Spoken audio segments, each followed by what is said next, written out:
Жаңа оқу жылына бір күн қалғанда бірінші электростанциясының ұжымы қаламыздағы кәмелеттік жасқа толмаған балалар мен жасөспірімдер баспанасына мектепке қажетті заттарды жеткізді. Хотелось бы сказать огромное спасибо. Бірінші электростанциясының басшысы Сванбаев Рысқан Тиышбекұлына үлкен алғысымызды жеткізгіміз келеді. Әлі алда бірге жұмыс істейміз деген үміттеміз.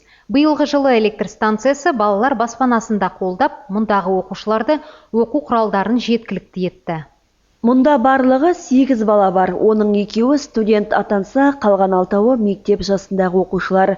Жыл сайын мектепке жол республикалық акция саясында нөмірі 9 мен 11 мектептерге демеушілік ететін кәсіпорын биыл балалар баспанасында қол астына алған. Мы оказываем помощь не на деньги бюджета, это вклад. Балалар баспанасына көмек көрсетуді біз балаларды қорғау күні мерекесі аясында қолға алғанбыз. Сол кезде біз балаларды спорттық киіммен толық қамтамасыз еттік. Көмек бірінші электростанциясы қызметкерлерінің салымымен көрсетіліп отырады. Яғни әр қызметкер ақшалай өз үлесін қосады. Сол жыл бойы жиналған қаражатқа біз көмекке мұқтаж балаларға керек жарақтарын алып береміз. Мәселен, былтыр жыл бойы 4 миллион 165 мың теңге жиналды. Және балаларды қорғау күні 1 қыркүйек пен Құрбан айт мерекелерінде 245 балаға көмектестік.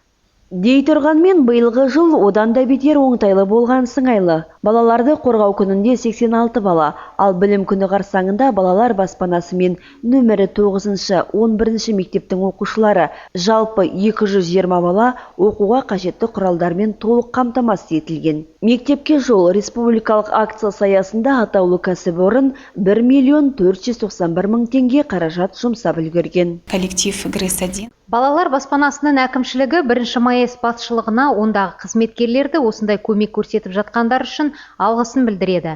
Мұндай көмек осы кәсіпорын атынан алғаш рет көрсетіліп отырған жоқ. Балаларды қорғау күнінде біздің балалар спорттық киімдерге ие болғантын. Үлкен алғыс.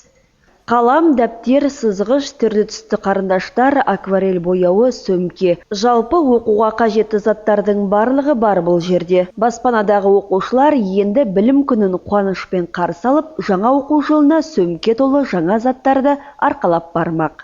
Роза Лекпарова, Анастасия Дзюбак, Геннадий Дробец, арнайы жаңалықтар үшін.